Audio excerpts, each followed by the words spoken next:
grew up in the 70s and 80s. The vast majority of the Palestinian community lived in southwest Chicago proper. Hatem Abu Daya is an organizer with the U.S. Palestinian Community Network. But in the last 20 years or so, they've really all moved out to the southwest suburbs. Hatem says the Palestinian community moved to the suburb of Bridgeview, Illinois, and created Little Palestine. We were able to buy a lot of property, be able to buy businesses, able to buy homes, establish like a real hub here.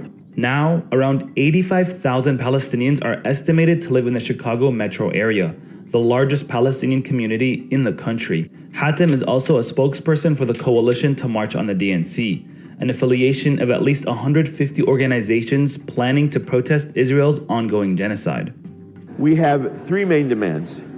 One is end U.S. aid to Israel, stop the genocide, and stand with and free Palestine. Those are the broad demands. But the goals are for the world to see that Palestine has enormous support. Even though Joe Biden is no longer the Democratic candidate, the coalition says it has the same demands for Kamala Harris. Kamala Harris is a part of this administration. She's in the leadership of the administration. These policies are her policies. And we haven't seen anything or heard anything from her to believe that she's going to have a different position. Hatem says while some may fear a second Trump presidency, his focus is on the DNC because Democrats are the ones in power. If the Republicans were in party and Trump was already the president and this genocide was going on, then that would have been the event of the season. And the tens of thousands would have been going there.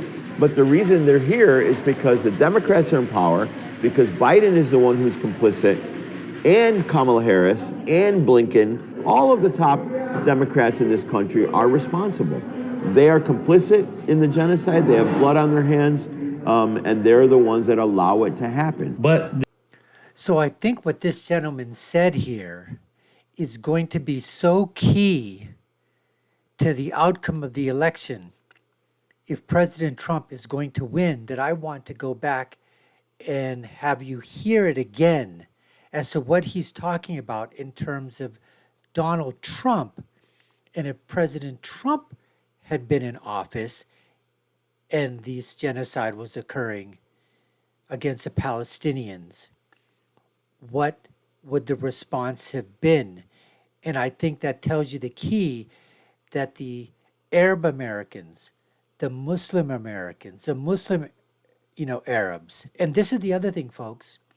We're going to be talking about this. I'm going to show you some statistics that are just going to absolutely blow you away. Because the narrative that you hear out there, and you're not going to hear it any other place, is that, it's the Muslim Arabs, and they're just a small group, and, it's not that big a deal. Well, it may not be a big a deal in this neighborhood of Palestine in Chicago, because listen, Chicago isn't going to turn red, it's going to be blue. Illinois is not turning red, it's going to be blue. But these things do not occur in a vacuum. Voting doesn't occur in a vacuum. All right, it sweeps across the groups. If one pocket is voting one way, it's not that another pocket in the same demographic is voting a different way. No, that doesn't happen. Very rarely. I can't even think of any time where one single group is voting one way and that same demographics across the nation is saying, no, we're voting completely different. 85,000 Palestinians live in Chicago, the largest population of Palestinian Americans and Palestinians that reside in America, in this little Palestine, in a Chicago neighborhood. 85,000 is not a small neighborhood, folks. But the way they are going to vote is going to be exactly how Palestinians in Michigan are going to vote, in Georgia are going to vote, in Pennsylvania are going to vote, in Florida are going to vote, in Wisconsin are going to vote, in Arizona, Nevada, New Mexico, Minnesota. That's how they're going to vote. Then on top of the Palestinian group, which are majority Muslim, although there might be some Christian Palestinians, but the majority are Muslim. But what they haven't told you about is that the Arab American vote is a whole lot bigger than just the Arab Muslim vote, because you've got Arab Christians, Arab Jews, Arab Druze. They're coming from Syria, Lebanon, Yemen, Qatar, UAE, Dubai, Middle East, North Africa, what they call MENA.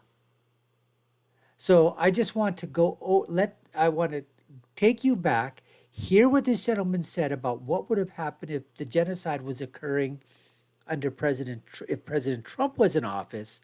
And I think that has huge ramifications against the Harris administration. So let's go back and let's listen to what this gentleman has to say and continue on with the conversation.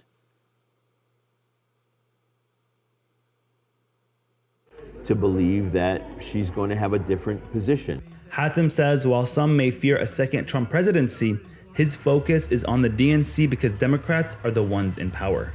If the Republicans were in party and Trump was already the president and this genocide was going on, then that would have been the event of the season. And the tens of thousands would have been going there. But the reason they're here is because the Democrats are in power, because Biden is the one who's complicit, and Kamala Harris and Blinken, all of the top Democrats in this country are responsible. They are complicit in the genocide. They have blood on their hands. And they're the ones that allow it to happen. But this isn't the first time anti-war demonstrators have protested a DNC hosted in Chicago. End of the season, the entire world is watching. They're going to see the biggest protest for Palestinian rights ever in the history of Chicago. A week before the 2024 DNC, we found this art and rhythm build where organizers were practicing chants and building drums. Can you tell us what you're doing here today? Creating ruckus for the DNC. So we came together. Or the corporate Republicans are one and the same. They are both funded by AIPAC lobbies, corporations. They really don't represent the American voice. We'll continue to march, organize, and raise hell until we get an arms embargo and a permanent ceasefire. Even those within the Democratic Party have criticized the administration. The Biden administration absolutely let us down by unconditionally supporting Israel's genocide. Abdel Nasser Rashid is Illinois' first ever Palestinian American state representative. He grew up in Little Palestine. What you see in Little Palestine is a real community cohesion. People know each other. It is a tight-knit. People care about each other. People look out for each other. Abdel Nasser says he believes most Americans want the U.S. to act differently. The Biden administration has enacted policies that go against what the average American wants. The average American wants us to use our tax dollars to provide better health care, to provide affordable housing, to tackle climate change, not to send more bombs, more US-made weapons to Israel that then get dropped on civilians throughout Gaza. But he says that the convention and a new candidate might be an opportunity for change. I think the fact that President Biden withdrew from the race and now Vice President Harris is the Democratic nominee gives us an opening, gives her an opening to truly engage with young people, with people of color, with progressives across the country, not to mention, of course, the Arab and Muslim community who want to see a transformational change, a fundamental break from the policies of our government that have supported genocide. For the residents of Little Palestine, the first step a Kamala Harris administration must take is straightforward. To start with, we need to stop funding the genocide. We need to cease fire and we need to feed the people in Gaza. So this state representative can continue to dream on, obviously. You know, Kamala Harris is not changing her tune. In fact, she's doubling down. You heard Tim AWOL talked about the expansion of Israel is a necessity. So although he's a Democratic operative, and he stands with the Democrats on so many policies that I am completely against. We would probably agree on probably less than 5% But one of the biggest things of agreement would be is that the aid to Israel needs to stop. The aid to every country around the world needs to stop. We need to give aid and comfort to our own United States citizens first. That I agree with this gentleman, 1,000%. I don't want a single goddamn dollar of American taxpayer money going abroad. In fact, when I ran in 2020 for the congressional district, I was the first American second generation Muslim to run in North Carolina in District 4 in the primary. And I had a lot of policy things that I wanted to, be enacted within the Republican Party. But one of the things that I talked about was that I know we're never going to get that kind of money out of politics. It's just not going to happen. It's so entrenched with Citizens United and the whole thing. It's so entrenched. Speech is protected. Money to give to speech is protected. Okay, fine, we have to play that game. But if we're going to play that game, there are certain ways that we can take it into our favor, rig it to benefit American citizens. And one of the things that I ran on was that if we're going to give American aid going abroad, is simply this. For every dollar you send abroad, I started and said, you've got to have, let's say, $20 earmarked for America. So if you want to send $1 million to a country abroad, before you send that $1 million and that's voted on, you've got to have $20 million allocated to spend in America. And you've got to spell out where that $20 is going to be spent. You want to send $100 million to someplace? Well, guess what, folks? $100 million. Multiply that by 20. $2 billion on America. You want to stop overseas aid going? That's what you need to do. Make them think about, you want to send money abroad? You got to first spend it here. That's how you handle a situation like that. Now, as I said, I'm going to show you some polls that were taken within the Arab American community and then the Arab Muslim community, just to give you an idea of what the differences are within those subgroups, but that overall as a voting bloc, it is much larger than just a small Muslim community. You're talking about 130,000 people in Dearborn, Michigan, which are Arab American, of which, as I said before, Christians, Jews, yes, majority Muslim, but Druze, Shia, Sunni, agnostic, yes, even some atheists, practicing Muslims, non-practicing Muslims. And the other thing is the black Muslims within that community, the ones that are coming from Mideast North Africa. All right? So there's a whole subgroup category in there.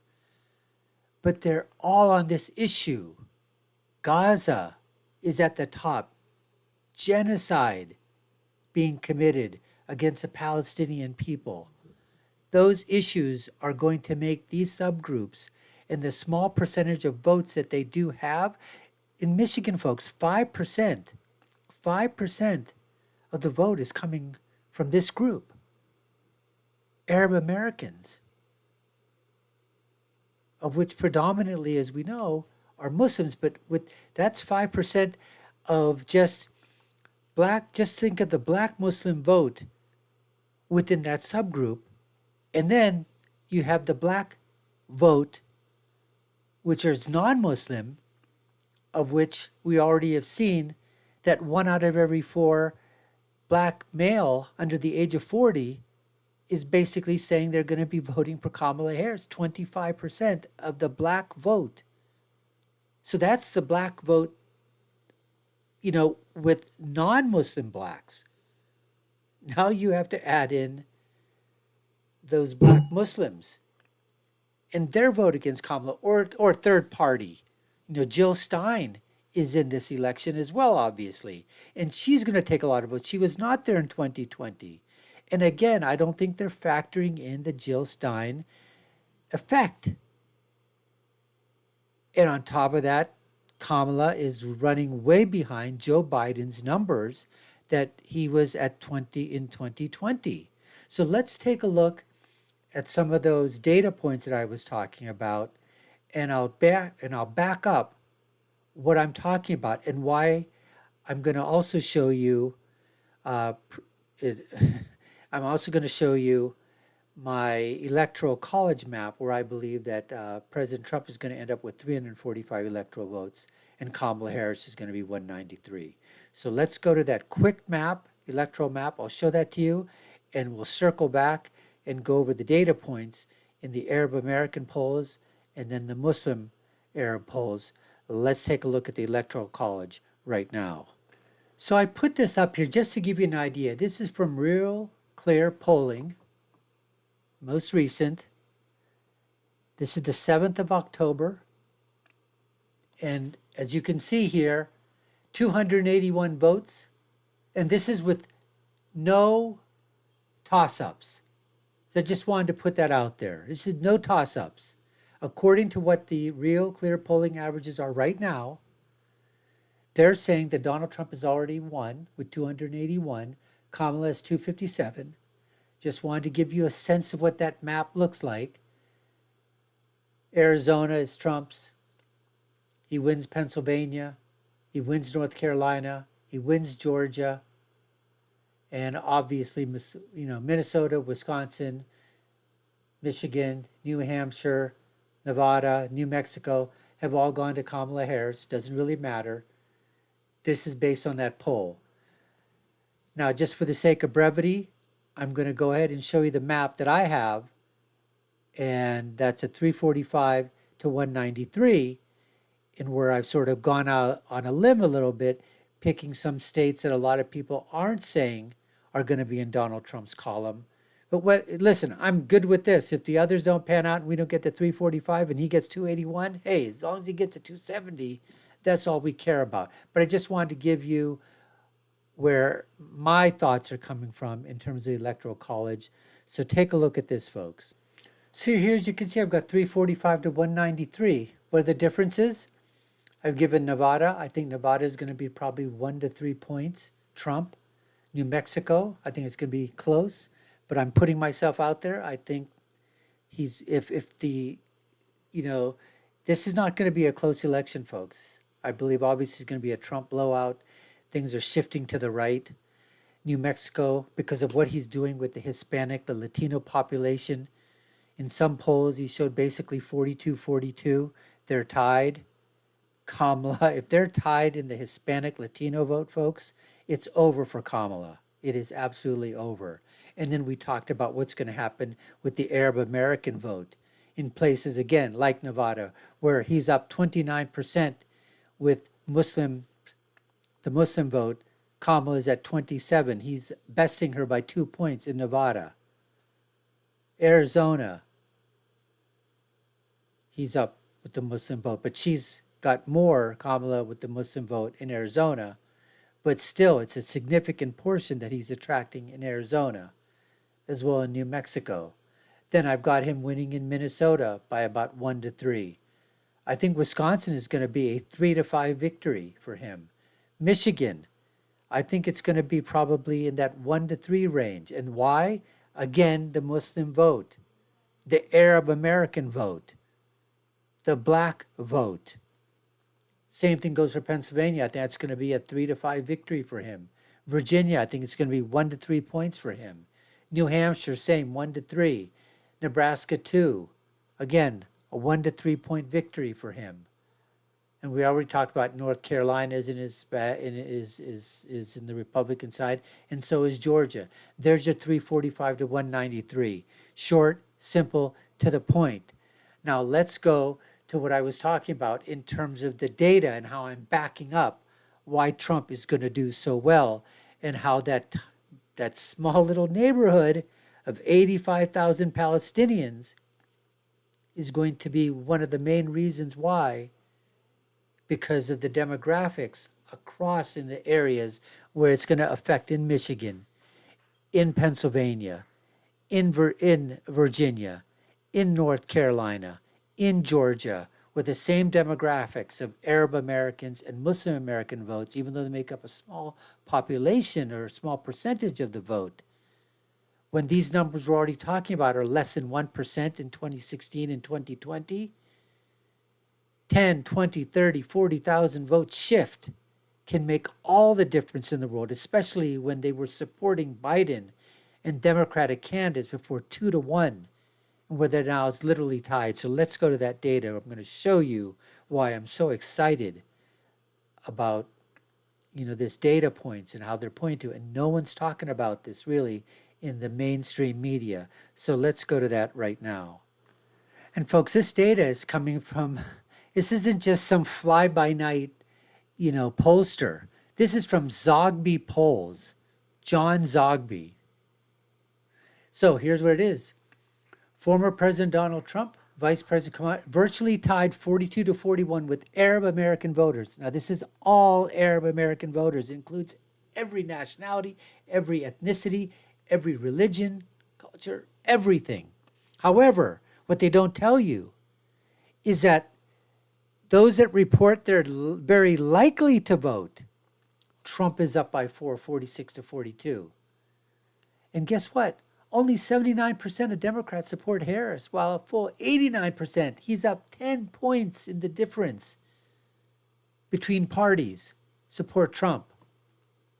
Now, it does say that Kamala Harris regained much of the support that Biden lost after October 7th. Oh, and this was done October 2nd is when the data was put out. And this was done in that August-September time period. But Harris remains 18 points below Biden's 2020 level of support, which was between, I think, about 65%. So she's at what, like 47%? Yes, she made up ground, but she's 18 points below. Now, it just talks about third-party candidates. They received 12% of the Arab American vote. But it is Trump who is a beneficiary of the community's anger and despair over the Biden administration's failure to prevent the unfolding genocide, which is why my theory about what's happening in the Palestinian community in Chicago, the Palestinian community and the Arab American community, especially in Dearborn, Michigan, Hamtramck, which is a population of about 35,000, of which 60 to 70% are Muslim. A Muslim majority, the first and only right now Muslim majority town council in America, a Democratic mayor, Amir Ghalib, has what? Endorsed President Trump. You don't think that's worth thousands and thousands of votes? Of course it is. Now, here's the other thing. Turnout among Arab Americans is 80%. But this year, they're saying 63% say they're only 63% they're enthusiastic. It's a drop of 17 points. So if they stay home, who's that benefiting? Trump. Because they weren't going to vote for him, but they were previously giving their vote to Biden, which extrapolates that they would have given their vote to Harris, but they're not. So political engagement includes 35% Republicans, 24% Democrats, 37% of 18 to 29-year-olds who've contributed or plan to contribute to campaign this election. Gaza remains a top issue. 8 out of 10 Arab Americans. So this is Christian, as I said before, Christian Arabs, Jewish Arabs, Muslim Arabs. Druze, Arabs of every background, 80%. 80%. Now, let's go to the next set of data points, which only concentrates on Muslim Arab voters, which is, it just adds more insult to injury in terms of what it's basically doing in terms of tanking and causing extreme hardship on the Kamala Harris campaign, because they are not getting these voters. They're either going to third-party Jill Stein or tied with her in some places, and the rest. Trump doesn't need to get a majority of the Muslim vote. He just needs to increase that share, and a lot of those go to third party or don't vote at all. So let's take a look at the Muslim Arab vote. These numbers are also going to shock you, folks. Here it shows you, folks. 29% American Muslims plan to vote for Kamala Harris. 29% for Jill Stein, actually 29.1 to 29.4. Harris is basically up by 0.03%. I mean, literally, as I said, tied. 11% for Donald Trump, 4.2 to Cornel West, less than 1% for Chase Oliver of the Libertarian Party, 16.5% are undecided. So let's say that those break. If you take that thing, let's even give 50%. And give,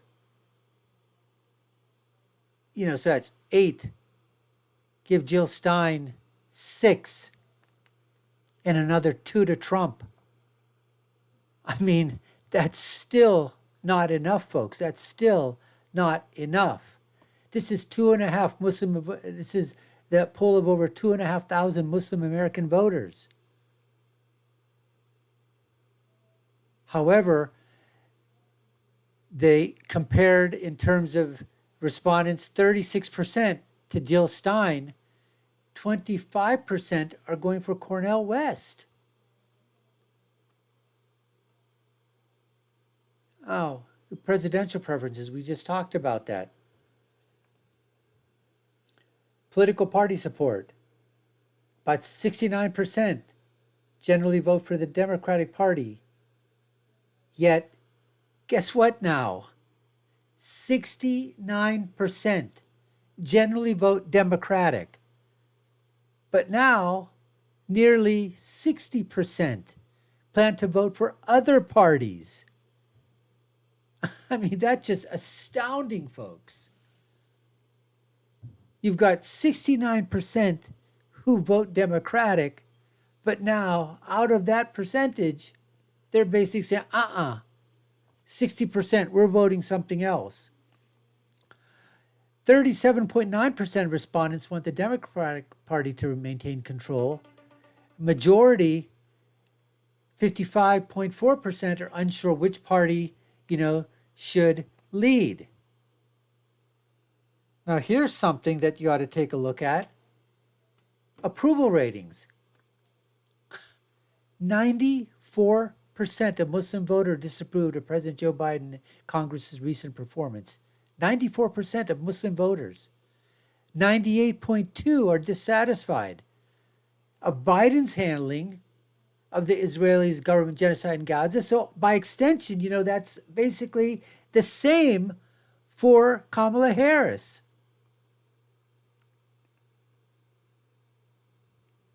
So it just, you could go to this thing, take a look for yourself, but I'm telling you, folks, there is a tremendous amount of meat on the bones of these two reports, which nobody, or very few people are talking about in the legacy media.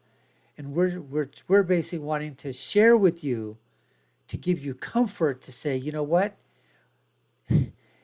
These votes are going to matter in those swing states, which were decided by less than 1 percentage point in 2016 and 2020. And they're going to matter, and I firmly believe they're going to fall and help in the direction of electing President Donald Trump once back into the White House again. Hope you enjoyed this, folks. You've been watching the Dr. Nasser Shake Show. I've been your host. My name is Dr. Nasser. If you haven't done so already, subscribe to the channel, like, share, and follow. You all know what to do. Take a look at our video links here and below.